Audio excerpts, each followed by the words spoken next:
बिस्मिल्लाहिर्रहमानिर्रहीम। अस्सलामुअलैकुम। अल्लाह ताला से हया कैसे करें?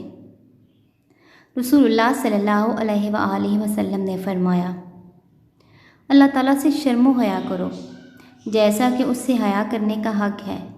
हमने अर्ज़ की, अल्लाह के रसूल सल्लल्लाहु अलैहि वसल्लम, हम अल्लाह से शर्म व हया करते हैं और इस पर अल्लाह का शुक्र अदा करते हैं। आप सल्लल्लाहु अलैहि वसल्लम ने फरमाया, हया का ये मतलब नहीं जो तुम समझे हो।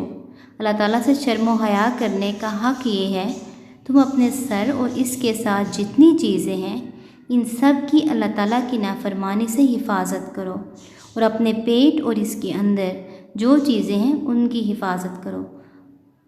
मौत और हड्डियों के गल सड़ जाने को याद किया करो और जिसे आखिरत की चाहत हो वो दुनिया की ज़ैब व ज़ीनत को तर्क कर दे।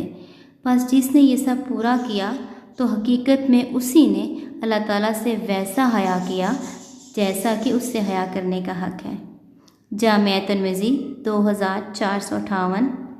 रावी सैयदना अब्दुल्ला बिन मसूद रज़ी अल्लाह ताला अन्हु। वीडियो अच्छी लगे तो लाइक और शेयर कर दें और चैनल को सब्सक्राइब करना मत भूलिएगा।